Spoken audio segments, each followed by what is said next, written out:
Ici, c'est lorsqu'on a réussi à rentrer dans le magasin et qu'on a vu le chaos dans tout le magasin. L'année dernière, en mai, on a perdu tout ce qu'on avait. Tout ce qu'on avait dans ce magasin, rien n'est resté. Nous avons perdu plus ou moins 90 000 et il y avait des robes, des vêtements, des bijoux,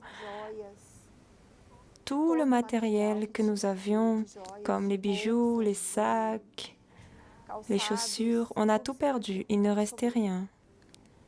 Ce qui représente un travail de 17 ans d'entreprise.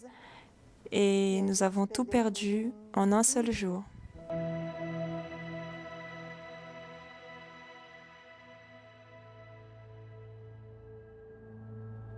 Ici, c'est la vue depuis ma maison.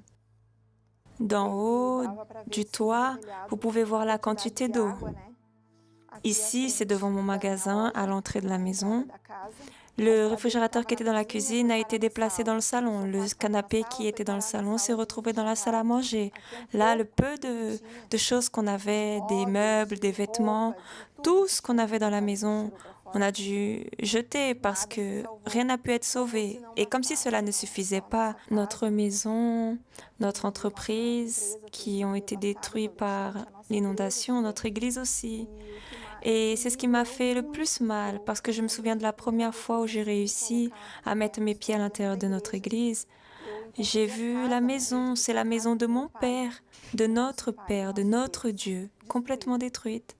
Et pourtant, même en tant qu'ouvrière, mon mari aussi, qui est ouvrier, nous n'avons pas mis notre foi de côté.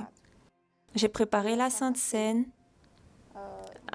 sur 2 plateaux et sur une table en plastique qu'on m'avait prêtée. La première Sainte Seine que j'ai faite. Pourtant, l'église était détruite. J'ai préparé cette Sainte Seine en pleurant parce que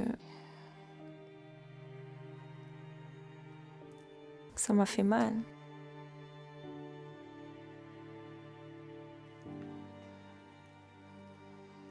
Mais en même temps que je préparais la Sainte Seine, je repensais à tout ce que le peuple avait traversé, notre peuple de l'Église, les ouvriers, ce qu'ils avaient vécu, toute notre famille, tout ce qu'on avait affronté, la même chose. Et ils n'ont pas désisté de la foi. Quand nous avons reçu le soutien de tous les pasteurs, nous, les ouvriers, nous sommes aussi appuyés les uns sur les autres. Nous allions à l'église, on faisait des chaînes, on vidait les camions pour pouvoir distribuer les dons. On sortait de nos hébergements et on allait à la guerre pour la lutte. On retroussait nos manches et on allait pour aider les personnes, pour entrer en contact avec ces personnes qui avaient besoin d'aide. Et j'avais tout perdu. Mais je n'avais pas perdu ma foi.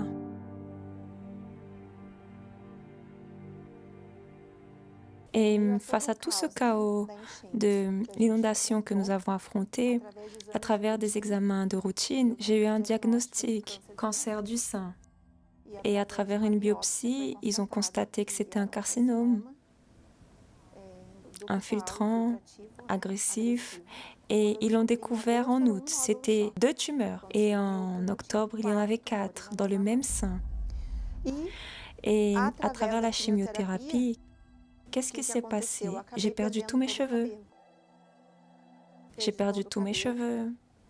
J'ai commencé à mettre des foulards.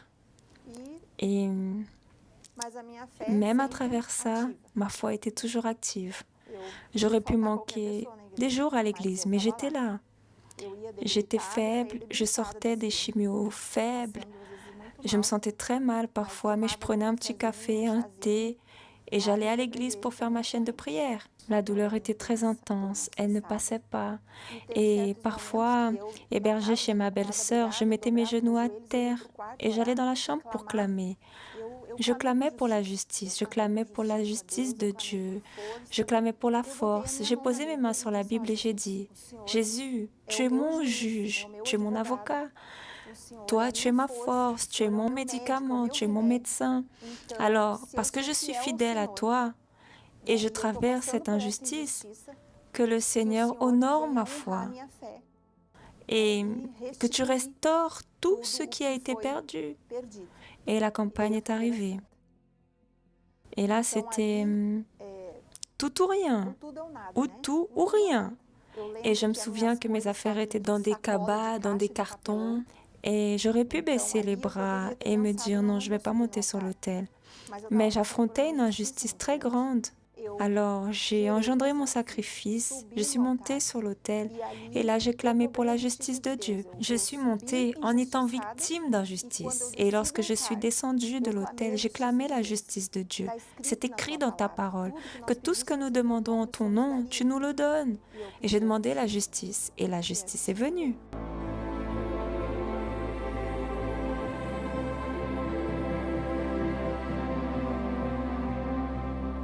Ça n'a pas été du jour au lendemain.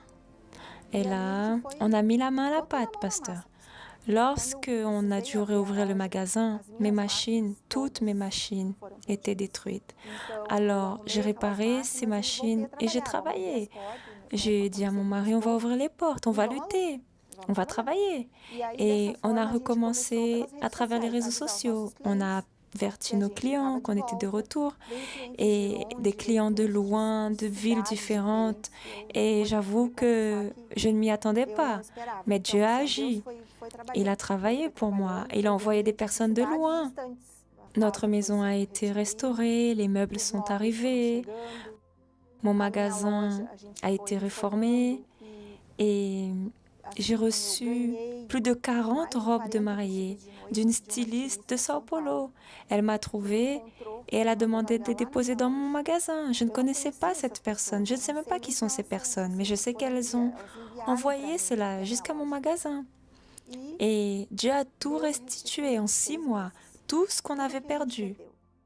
La justice de Dieu a prévalu.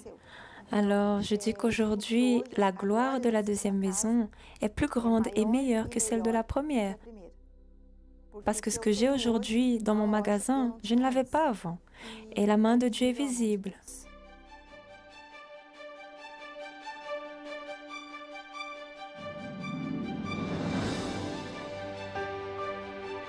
Et le cancer, vous n'avez pas parlé du cancer. Il est où le cancer? Le cancer a disparu. Je suis restaurée grâce à Dieu. Et moi qui avais perdu tous mes cheveux, aujourd'hui j'ai beaucoup de cheveux. Et je suis en pleine santé. J'ai une bonne santé. Il y a 2 mois, j'ai fait mes examens et tout est en parfait état. Tout va bien. Aujourd'hui, grâce à Dieu, notre Église a aussi été restaurée. Aujourd'hui, notre Église est meilleure qu'avant. L'Église de Portobello. La différence, c'est persévérer. Persévérer, ne pas regarder en arrière, ne pas murmurer, ne pas poser des questions à Dieu à cause des luttes, à cause des guerres. C'est aller de l'avant, traverser les déserts. Tout ce temps, on est resté à la maison. Elle n'a jamais murmuré. Je n'ai jamais vu Sheila pleurer. Elle est toujours restée la tête haute. Je n'ai jamais vu ma mère murmurer ou encore moins demander à Dieu « Ah, pourquoi ceci, pourquoi cela ?» Non. Elle a toujours remercié. Elle me disait toujours que nous devons être encore plus reconnaissants pour les luttes que pour les bénédictions, car c'est cela qui forge notre foi. Et c'est exactement cette admiration pour sa foi qui m'a fait me réveiller et comprendre que si je voulais la même paix à l'intérieur de moi, il fallait que je me rende à Jésus. Comment pensez-vous que Sheila, sans le Saint-Esprit, aurait réagi? Je ne serais pas vivante aujourd'hui. Je ne serais pas ici aujourd'hui. Je dis que le Saint-Esprit nous revêt de son armure tous les jours, en portions doublées. L'injustice est venue et à travers cette injustice, Dieu l'a permise pour que je puisse voir sa justice. Et je dis souvent que la fidélité, la foi et l'action marchent ensemble.